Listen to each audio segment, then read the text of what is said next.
প্রিয় দর্শক, লিটনের ৩৮ বলে ৩৬ রান নিয়ে যা বললেন তামিম। লক্ষ্যমাত্র ছিল ১২৫। টি-টোয়েন্টিতে যা মোটেই বড় নয়। শ্রীলঙ্কার বিপক্ষে এই ১২৫ রান বাংলাদেশের গতকালকে তাড়া করতে হয়েছিল ১৯ ওভার, সেটাও ৮ উইকেট হারিয়ে। প্রথম ম্যাচে জয়ে পেলেও বাংলাদেশের রান তার কৌশলটা ঠিক উপভোগ করতে পারেনি বাংলার খান তামিম ইকবাল।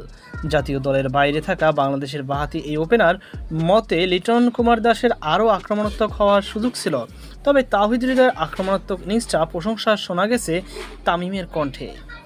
লক্ষ্য ছোট হলেও পাওয়ার প্লেতে দ্রুত রান তোলার চেষ্টা করা টি-টোয়েন্টির নতুন কিছু নয়। দ্রুত রান তোলার কৌশলে সফল হলে ম্যাচের ভাগ্য শুরুতে নিজেদের দিকে টানা যায়। তামিমের মতে ১২০-১২৫ রান তাড়া করতে গেলে শুরুর ৩ ব্যাটসম্যানের মধ্যে যে কোনো একজনের এমন কৌশলেই খেলা উচিত।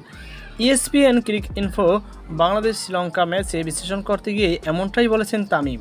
সেখানে তামিম বলেছেন, বাংলাদেশ যেভাবে রান তাড়া করেছে সেটা আমি উপভোগ করিনি।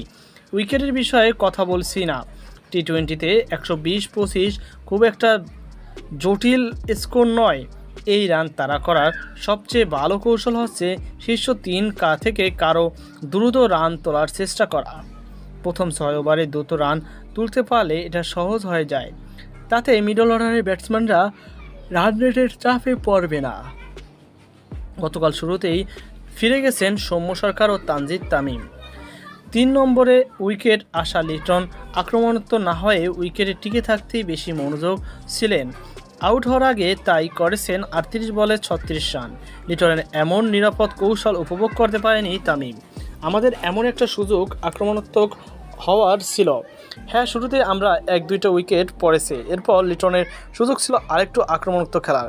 খুবই নিরাপদ খেলেছে, এটা আমি উপভোগ করিনি। শুধু একজন ব্যাটসম্যানদের কথা বলছি না, পুরো দলের কথা বলছি। ২০ বলে ৪০ রান করা তাওহিদ হৃদয়কে নিয়ে তামিম বলেছেন, অনেক কৃতিত্ব তাওহিদ হৃদয়কে দিতে হবে। ওর ২০ বলে ৪০ রান ইনিংস দেখলেই মনে হয় জয়ের পরিস্থিতি তৈরি করে দিয়েছে।